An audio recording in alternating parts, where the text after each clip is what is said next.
pratique d'écriture que j'ai appris à dompter, partie 3. Aujourd'hui, je vais vous parler des répétitions que je fais toujours. Les répétitions, c'est vraiment la hantise des autoristes. Je pense que chaque auteur, chaque autrice a les siennes, ces mots qui reviennent à chaque fois et qu'il faut gommer après le premier jet lorsqu'on fait une première correction. Ces mots qu'on va chercher avec le CTRL F, vous voyez. Et oui, c'est du vécu. Aujourd'hui, je vous partage donc ces mots, ces termes, tournures de phrases que je mets toujours un peu partout dans mes premiers jets. En premier, la comparaison. Allez, on révise un peu son cours de français. La comparaison, c'est figure de style avec un comparant, un comparé et un mot qui fait la liaison. Oh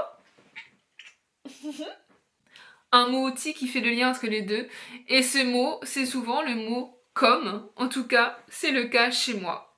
Instinctivement, j'ai beaucoup tendance à utiliser ce mot et pour avoir fait de la bêta-lecture, je peux vous dire que je ne suis pas la seule. Donc je mets des comme un peu partout dans mes premiers jets.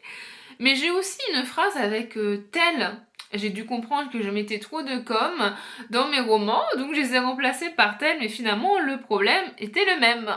Les deux répétitions suivantes reposent sur le même problème, donc je vais les présenter ensemble. Par exemple, le verbe sourire. Je lui souris, elle me sourit, tel personnage sourit, elle lui rendit son sourire. Mes personnages, ils sourient tout le temps. Et là, je me dis, mais comment remplacer le terme sourire ?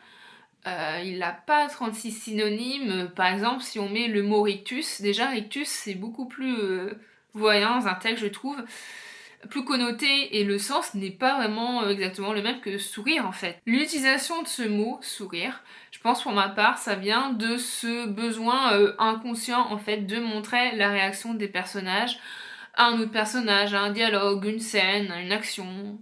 Je veux montrer que le personnage est heureux, il sourit. Je veux montrer qu'il est triste, il a un sourire triste. En fait, je dois alors trouver un autre moyen de les faire réagir. Et j'ai un peu le même problème avec le verbe regarder.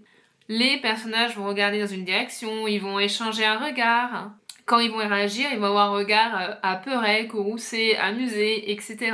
Alors, pour le verbe regarder, il y a quand même plus de synonymes disponibles. Observer, admirer, toiser, scruter, étudier, contempler, mais c'est aussi à moi de trouver un autre mécanisme qu'un jeu de regard. Voilà un peu pour mes répétitions, bien entendu il y en a plein d'autres, mais je me demandais, vous, est-ce que vous avez aussi des répétitions, ces petits mots qui ne cessent d'intervenir dans vos premiers jets? Si c'est le cas, n'hésitez pas à me les partager en commentaire.